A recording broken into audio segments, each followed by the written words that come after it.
You know that stubborn cold that just won't go away? Well, in my case, this was a symptom of something way worse. Blood clots nearly killed me.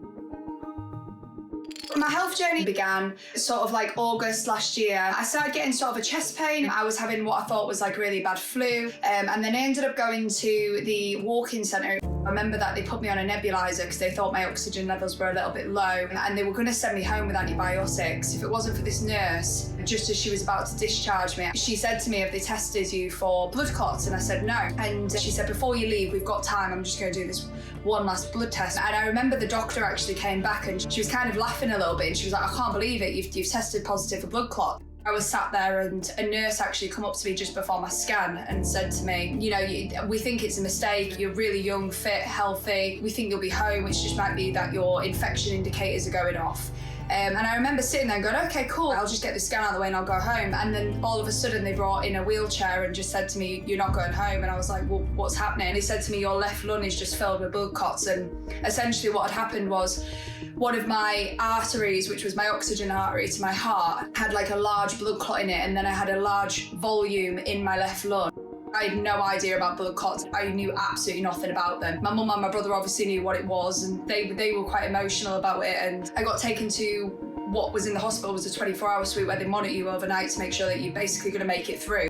I ended up spending the next week in hospital, and since then it's just been a constant battle. I was diagnosed with an unprovoked large volume pulmonary embolism. A pulmonary embolism is where a blood clot will travel through deep veins and will travel up your leg and go into your lung. It can be life-threatening if it's not treated immediately. Signs and symptoms of anybody who is experiencing a pulmonary embolism is chest pain. My pulmonary embolism got put down as unprovoked, so no one's actually aware of how it happened.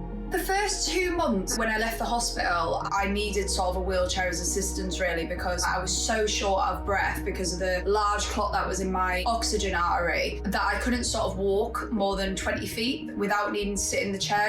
My course of treatment, at first I was given these tablets trying to be effective blood clot bursting. I had another scan in November last year. Unfortunately, it showed that my blood clots hadn't gone yet, which they're supposed to have. So I've been under regular care on the highest dosage of blood thinners since. I'd say that I experienced anxiety quite a little bit in the respect of any form of chest pain. I would sort of panic if I was having another pulmonary embolism.